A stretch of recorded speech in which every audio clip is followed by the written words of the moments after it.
Essential information about Hamilton's contract with Mercedes has just revealed that Hamilton may not be able to execute a critical aspect of his move to Ferrari in 2025. The seven-time world champion shocked the world by announcing that he would be leaving the Silver Arrows at the end of 2024 and will be joining Ferrari next year.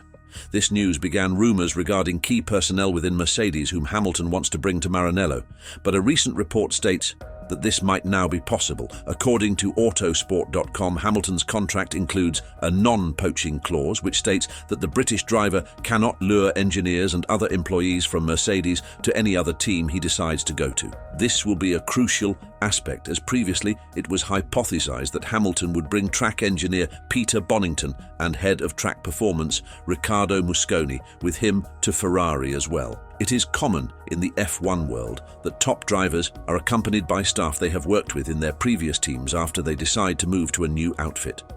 Usually, the new team is also open to this as it helps drivers settle into a new environment. Notably, Ferrari also allowed this when they hired Michael Schumacher in 1996. Ferrari was struggling to keep up with Williams and gave free rein to the German legend. Hence, he was followed by technical director Ross Brawn, chief designer Rory Byrne and other K Benetton team members. Ferrari benefited greatly from this, as their performance improved significantly, and Schumacher led the team to 5 consecutive drivers' championships from 2000 to 2004. Hence, when Hamilton announced his decision, rumours quickly spread that Bonnington would be joining him as well.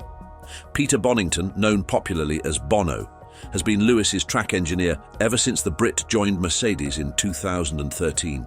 He is a crucial part of Hamilton's team, and the driver considers him like a brother to him. Last year, before the start of the season, Hamilton talked about his relationship with the 48-year-old engineer. "I'm incredibly grateful for Bono. I've had an amazing journey with him. I think we've got one of the longest, if not the longest, standing driver-engineer partnerships that there's been, and he's been hugely integral to my success," he said. "We've had an amazing journey together. We've supported each other on and off track through good and bad times. And I love working with Bono. He's like a brother to me, a brother from another mother. I think he's probably one of the few people that can truly stand me, I would say, on the good and bad days, except for Roscoe, Hamilton's dog, and how calm he's able to be throughout a race, and how he's able to help guide and help me navigate through a race. I don't think there's many people that can do that, but the report about Hamilton not being allowed to poach him, or for that instance, any other team member, would be a considerable setback and disappointment for the British driver.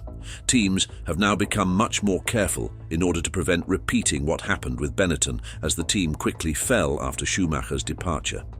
Such a clause was also implemented in Sebastian Vettel's contract with Red Bull. When the German decided to leave the team for Ferrari in 2015, he was unable to bring his engineer Guillaume Roquelin along with him. The clause may also hurt Ferrari, who are again in a drought, with their last driver championship coming in 2007 with Kimi Räikkönen.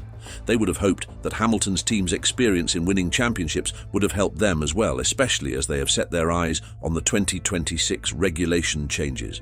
The massive overhaul in car specifications coming in 2026 means that the dice could roll to any team on the track, and Ferrari hoped that would be the year they could be at the top again. The team at Maranello believes that with Lewis Hamilton and Charles Leclerc driving for them, they now have the strongest duo in the sport. They have slowly been improving their standing over the last couple of years, with the previous year's SF23 being the only non-Red Bull car to win a race. They want Hamilton's input and can benefit from having more experienced employees on their side. On the other hand, Mercedes is trying its best to keep its employees. Bono is of immense value to them as well, along with Riccardo Musconi and other personnel whom Hamilton was interested in. Ferrari is a close rival to the Brackley-based outfit, and they do not want to give them any advantage so easily. Team principal Toto Wolff spoke to the media following Hamilton's announcement, stating that he is planning discussions with the entire team to convince them to stay. "I think this is a discussion which everyone needs to have in the months to come," Wolff said, "and as much as I've spoken with Bono already, when I told him about Hamilton's move, he said, 'Is it April the 1st? That's something which we will discuss in the future.'"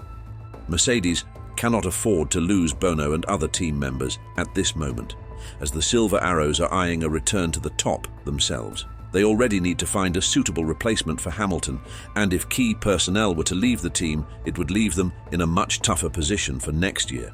They also risk leaking sensitive information regarding the current and, more importantly, the next car if employees decide to move with Hamilton. Formula One teams protect their secrets very closely and will have clauses in every engineer's contract to move to another team so easily. If someone decides to follow Hamilton, they will still have to work with the team until the end of the 2024 season on the 8th of December, and then they will only have a few months before the 2025 season starts. This makes the gardening leave incredibly tight, and it is possible Mercedes won't allow them to join Ferrari on such short notice at all. This is also considering that Ferrari has made space to accept Bono and others, as the team already has Riccardo Musconi as a race engineer, who currently works with Carlos Sainz. Ferrari would have to reshuffle him and other employees, and it is not currently confirmed if the team will be willing to do so. They have accepted very high demands from Hamilton, though, including giving him an ambassadorial role, and it won't be too large of a stretch to assume that they will allow others to join Hamilton, if he so decides and if his contract allows him to. As of now, after joining Ferrari, Hamilton will have only a few familiar faces. One of them is team principal Fred Vasseur, who is the main person behind the driver's move to the team. Hamilton has driven for him before in GP2 when he was racing for RT in 2005 and 2006. Vasseur also made the strategic decision to hire Loic Serra, Mercedes' performance director, from 2018 to 2023. Serra announced his decision to switch to Ferrari during the middle of last season and has been on gardening leave since then. The 51-year-old engineer will officially join Ferrari in 2025, right in time for Hamilton to begin his journey with the prancing horse. Serra's move is also considered a vital part in persuading Hamilton to join Ferrari, as the driver saw room for improvement at Maranello. Serra is an expert in suspension and tyres, which is something Ferrari has struggled with these past few years, and will be a great addition to Ferrari's roster. Hamilton wants to win with Ferrari and sees an 8th championship under red colours as a very fitting end to his career in Formula One. But I felt I needed a change, a new motivation, he spoke. Ferrari is a team that has always fascinated me, ever since I was a child. It's an honor to be able to wear these colors and to perpetuate the Ferrari myth. I'm looking forward to working with Charles, who is an exceptional driver and a great guy. I think we'll make a formidable duo, and that we'll be able to take Ferrari back to the top.